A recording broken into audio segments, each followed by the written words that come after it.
Should I remove my gonads, my she balls? Is that really offensive to say? I don't know.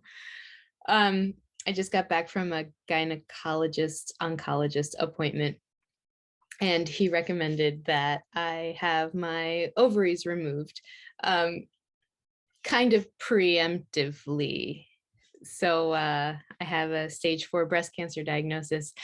I'm currently taking Zoladex to shut off my ovaries, but I'm not actually fully certain that it shuts off the ovaries completely.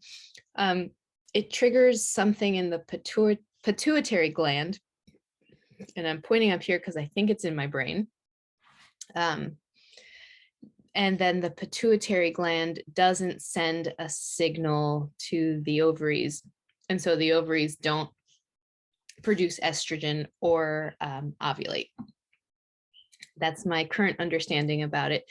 But anyway, my last scan showed that my ovaries were enlarged and, well, slightly enlarged.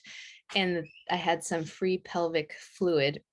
And so I had a follow-up with an oncologist who recommended this procedure.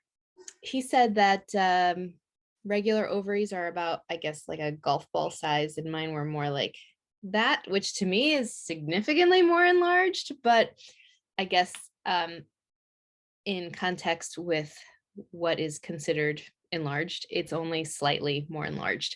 So there were no masses found, but I do have a family history of cervical cancer, and he was telling me how cervical cancer is often not found until it's already spread. And so, it might be wise if we remove them, they'll have pathology take a look right then and there while I'm still under. And if they see that there are any malignant cells, they would go and take everything, complete hysterectomy, including the uterus and cervix. Yeah, so I'm just going to do some reading about it, and not be super rushed into the decision. I felt rushed with my breast cancer biopsy, and in hindsight, I wish I had not had a biopsy. That's kind of an aside story, but the quick version is that I didn't know then that the biopsy actually puts you at risk for metastases. My diagnosis was a ductal carcinoma, meaning that the malignant cells were within the duct of my breasts. The duct meaning it's like a tube that goes from the lobules that make the milk, and then it goes through the duct and then out through the nipple.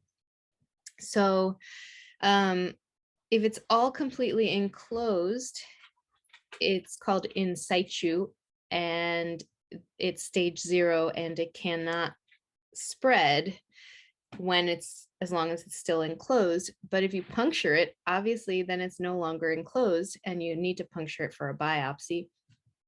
And there's a risk there. I had a friend who passed. She had stage 0, and then it went to stage 4, and she died. And the only things she did from stage 0 to stage 4 were a mastectomy, which pushes your breast tissue, it's like popping a zit, and stuff can burst out. And she also had a biopsy, which punctures whether it was in her duct or her lobe. Lobular cancer, I don't know if it's a lobe, if that's the right term, but either way, it punctured it. And I don't know, something has to account for her stage 4 non-invasive metastasizing. So anyway, that might be the case for me too. I was stage 1A, and I had like 5 different biopsies done. And when I first noticed the metastasis, it was on my skin over my reconstructed breast. So did it spread because of that? Potentially.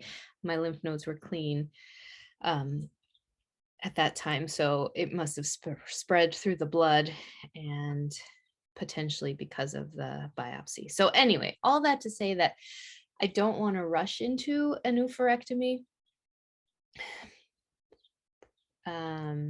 So yeah, I've been reading a little bit about it, and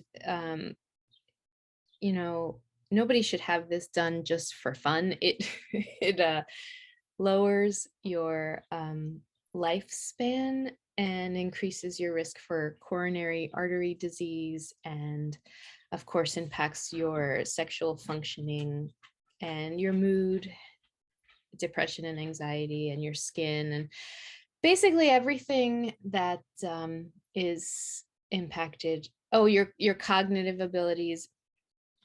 It's just because of the lack of hormones that you're now getting. Oh, and bone density. But I'm already having all of those symptoms because of the Zoladex. It looks like the increased risk would be if something didn't go right with the surgery, and my bladder or bowels could be impacted. But anyway, I'll do some more reading. If you have any thoughts, I would love to hear them, and I will keep you updated. Have a wonderful day.